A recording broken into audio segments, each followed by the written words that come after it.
beside still waters. He restores my soul.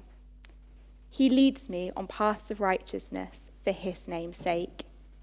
Even though I walk through the valley of the shadow of death, I will fear no evil, for you are with me. Your rod and your staff, they comfort me.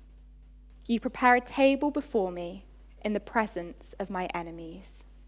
You anoint my head with oil, my cup overflows. Surely goodness and mercy will follow me all the days of my life, and I shall dwell in the house of the Lord forevermore. Amen. So this morning, in previous weeks, we've been doing a series on 1 Peter, Peter's letter to the churches. And this morning, you might have realised what I've just read is not from 1 Peter, and we're taking a bit of a pause from that series and looking at Jesus as our good shepherd. But while we're taking a pause, I don't want you to think of this as something that's totally disconnected, because Peter knew that Jesus was his shepherd, and he uses this metaphor of shepherd and sheep throughout what he's written, what we've already read and what we're going to be reading. But I know if I was sat listening, I might be disappointed, because I love being in a series, I love getting stuck into a book. And I tend to think of Jesus being a good shepherd as kind of a Sunday school truth, and not something that I really need to hear. But while that might be a little bit true, I actually realise that this isn't something that's sunk fully into my heart all the time. At times I believe it and I know it's true, and at times I've forgotten it. And maybe part of the reason for this is that in our culture, we're not that familiar with sheep and shepherds. Definitely not in Liverpool. I wonder if anyone has ever rescued a sheep before. This isn't something I've done much of, but one of my friends once unexpectedly found herself sheep rescuing. She was on a cycle ride with her grandma. They were cycling along with a ditch, a fence, and then a sheep field on one side of them. And they had with them their dog, who was running along beside. And as they came a gate in the fence, their dog, seeing an opportunity, dived under the gate and into the sheep field, and proceeded to manically chase the sheep and wouldn't come back for anything. Eventually, their dog managed to chase 2 sheep into a far corner of the field where there was a muddy ditch. These sheep were chased into the ditch and got stuck. Eventually, the dog came back for a cookie, and then the sheep were stuck. So my friend had a choice. She could have continued on her cycle ride, hoping a farmer would come along and rescue the sheep, but she decided she was going to rescue them. So she took off her jumper, her socks, her shoes, and she clambered into this ditch to help the sheep. Now, the first sheep wasn't actually that stuck, but it was very scared, so scared that it was paralysed with fear. So my friend bent down and whispered words of comfort to it and eventually eased it out. And I want you to picture someone who's maybe a little bit taller than me, about waist deep in muddy water, crouched down with her arm around a sheep, trying to ease it out. So once the first sheep was rescued, she proceeded to the second one. This one was actually stuck. It had so much water in its wool that the weight of it meant it couldn't swim across this ditch. So my friend pushed, her grandma pulled on the legs, and out this sheep came. She then got to return home and have a shower and clean her clothes. But when I first heard this a few years ago, I was amazed. It was such a beautiful retelling of a story that Jesus told. He talks about a shepherd who had 100 sheep. When one of those sheep went missing, he went out to find it, leaving the 99 behind, and came back rejoicing with the lost sheep. It's amazing when a real-life story reenacts something in the Bible. The thing I read at the start was Psalm 23, and it's a poem or hymn of praise written by David. He was the king of Israel, God's people, and he also used to be a shepherd. And he describes the way he experiences God's care as though he were a sheep and God was a shepherd. In Mark 6, there's a story I'm going to talk about, and this almost seems to be a real-life reenactment of Psalm 23. It's like Mark has written it in a way to echo the psalm. So I'd encourage you to look up Mark 6 in a Bible or get it up on your phone.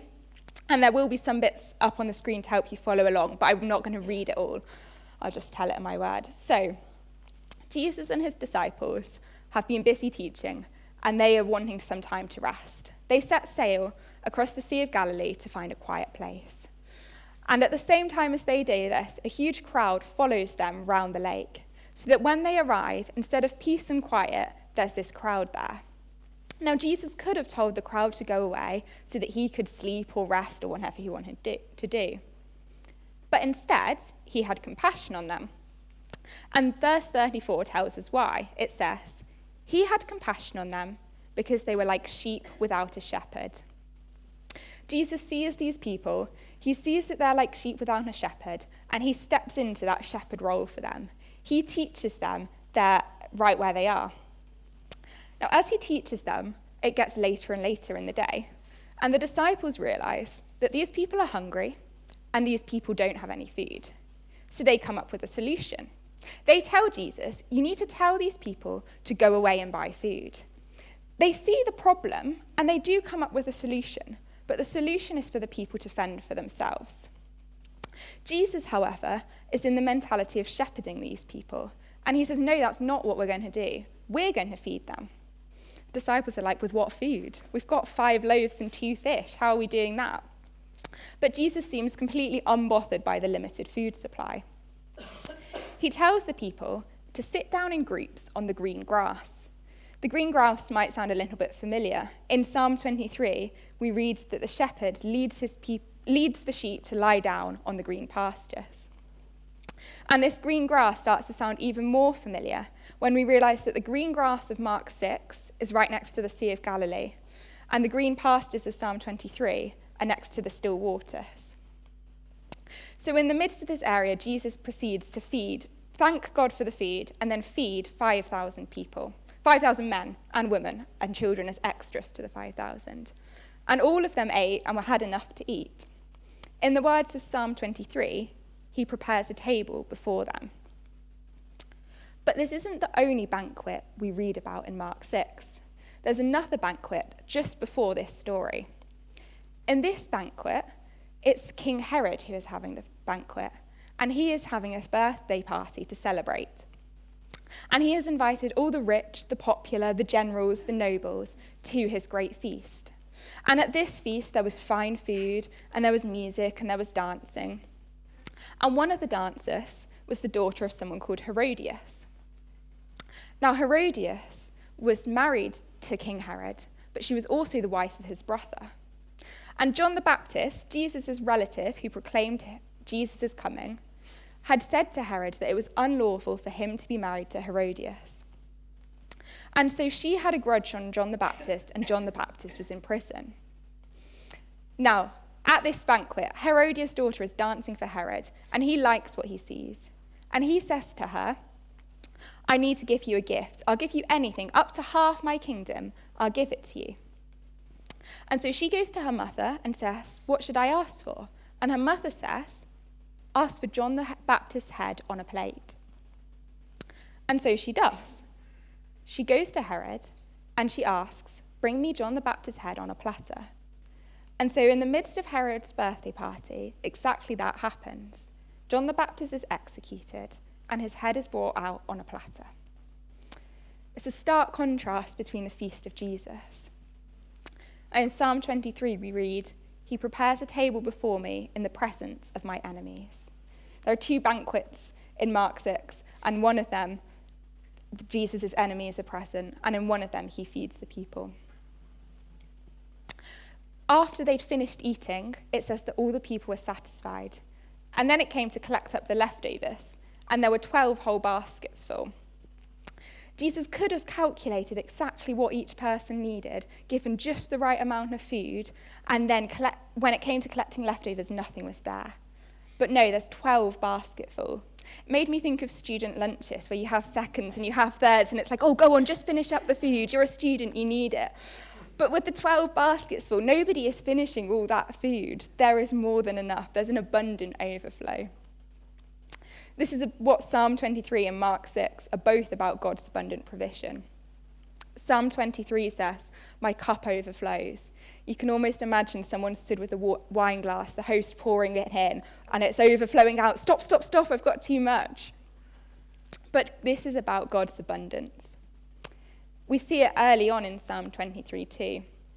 In the first few verses, the sheep are led to green pastures and to still waters. In other words, to a place of food and a place of drink. And once they are there, they lie down. And the fact that they can lie down is because there is enough. They don't have to go off searching for extra provisions. They can rest right where they are because the shepherd has brought them to a place of abundance. Our God is a God who meets physical and material needs. He meets spiritual needs too, but he is not so spiritual that he is unconcerned with our material needs. You see, Jesus came to earth as a man and walked where we walked. God cares when people are hungry, starving, sick, homeless, lonely. And God wants to meet those needs. But there's a contrast between King Herod's banquet and Jesus' banquet, between the way the world provides and the way Jesus does. At King Herod's banquet, only the rich and the important are invited. Only those with a certain social status could come. At Jesus' banquet, everybody was there. Everybody could come and receive from him.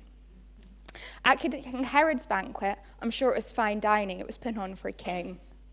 At Jesus' banquet, it was bread and fish. I don't like fish. I'd just be eating bread if I was there. It's not much variety. In a sense, the banquet of Herod looks better than the banquet of Jesus. There's the music and the dancing and the fine food. Jesus has bread and fish and teaching. But at the banquet of Herod, John the Baptist's head is brought out on a platter. There's this kind of bitterness and ugliness to it. It feels tainted. At the banquet of Jesus, there's none of the ugliness of the world. And so it might not seem like you're being abundantly provided for. It might not look like that in a worldly sense. And the Bible is clear on the fact that sometimes we need to ask for this provision. But I also think we need to ask Jesus to open our eyes so that we can see how he is providing for us in his way. In a very small way, I recently experienced this. I had a period of quite a few busy weeks and I was feeling overwhelmed with the amount of different things to do. And I prayed quite a short prayer, something along the lines of, God, I'm too busy. I just need a break. Would you make some space for that?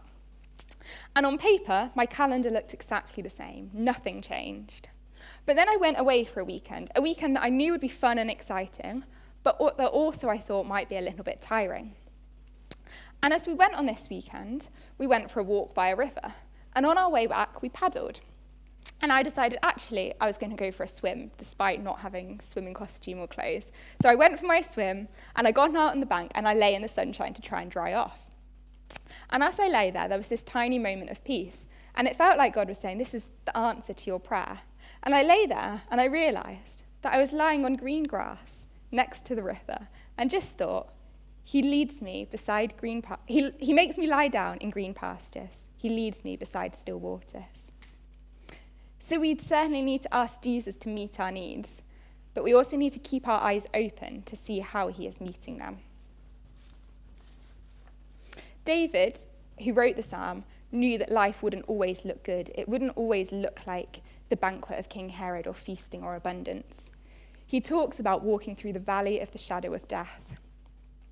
Now, sometimes we've read the first bit of the psalm and we get this picture in our head of pleasant English countryside, there's green pastures, there's sheep, and we almost turn the valley into that. But that's not what he's talking about. I've just been rereading The Lord of the Rings, and for those of you who know it, the end destination is a place called Mordor, and Mordor is not pleasant. It's grim, it's grey, it's bleak, there's nothing living there growing. I think this is a much better picture of the valley of shadow of death.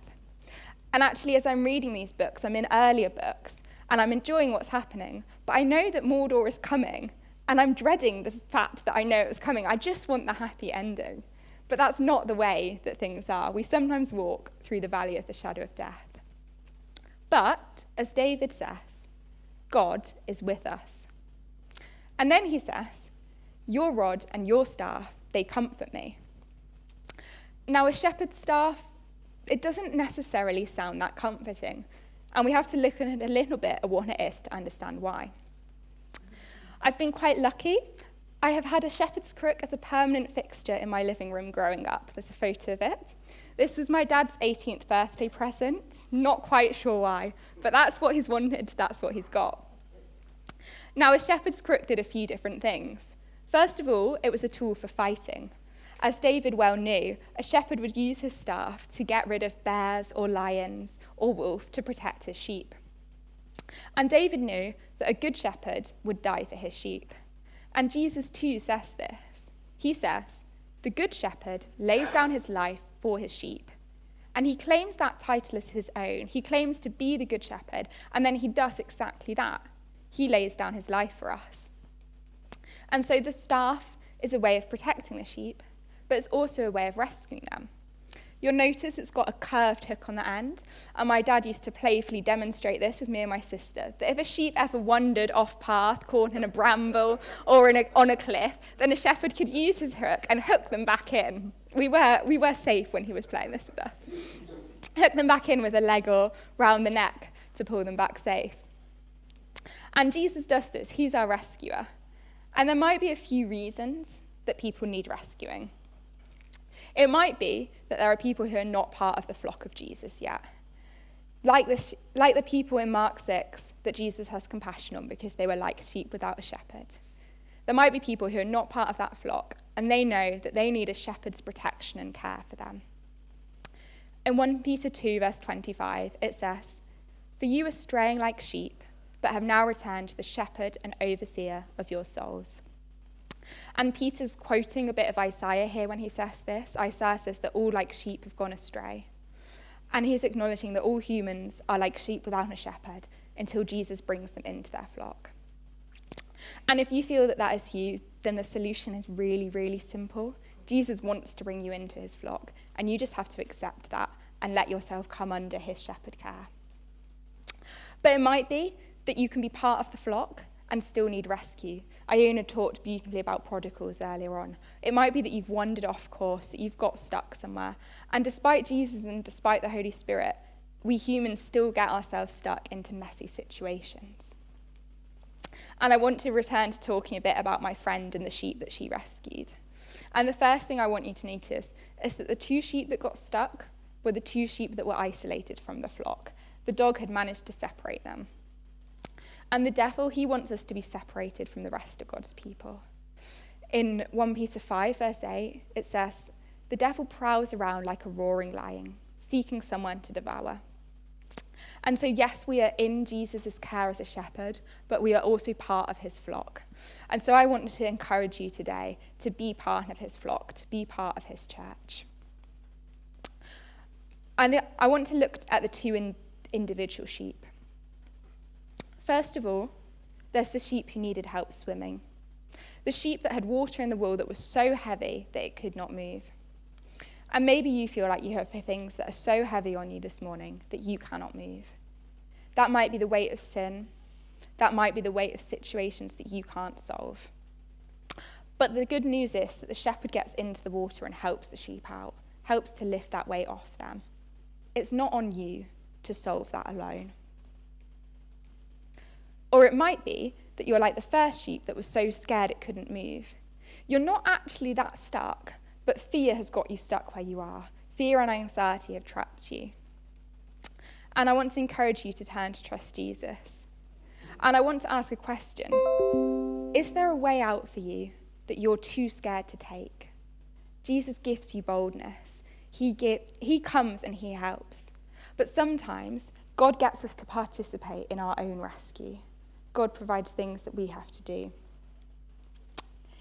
When my friend made the decision to rescue the sheep, she said this, "I knew I wouldn't be able to sleep at night if I knew that these two sheep were struggling for their lives, freezing and stuck." It reminded me of the words of a psalm, Psalm 121, which says, "He will not let your foot be moved. He who keeps you will not slumber. Behold, he who keeps Israel will neither slumber nor sleep." Now, when I used to read this, I still loved it as an image, but what I had in my head was a somewhat sleepy God forcing himself to stay awake to keep watch on his people, like I must not sleep. But when my friend sent me those words, I realized that it's not really like that. We have a God that's so filled with compassion and love for us, that when he sees his sheep stuck, he cannot sleep. He watches over us. He's like the shepherd who left the 99 to rescue that one sheep. He is restless until it happens. And just like my friend clambering into that ditch to rescue those sheep, Jesus came into our messiness. He stepped down from heaven and came into the messiness of human life to be with us and to save us. Even though he is the shepherd, he became like the sheep. In 1 Peter 1, chapter 1, verse 19, it says, "You were ransomed, not with perishable things, such as silver or gold, but with the precious blood of Christ, like that of a lamb, without blemish or spot." I've been dwelling recently on some of these paradoxes, the fact that Jesus is the shepherd and he is the sheep. Recently, Addie spoke about how Jesus is the king and the servant.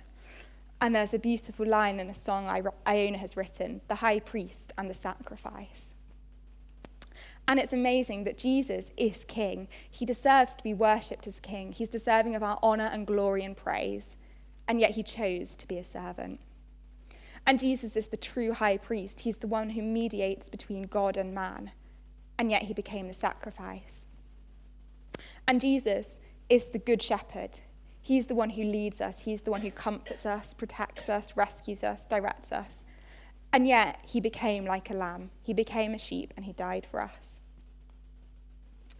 I want to return now to talking a bit about Peter and two stories about him. In the first, Peter, it's the night that Jesus is arrested, and Jesus has been taken to the temple courts, and Peter has followed him there. And Peter sits warming himself by the fires. And as he does so, someone approaches him and says, "Aren't you one of Jesus' followers?" But Peter denies it. No, that's not true. Someone else comes along. "But I can hear your accent. You are one of Jesus' followers." No, you've got it wrong. I'm not. And a third person asks him, Are you sure you're not one of Jesus' followers?" No, that's not true.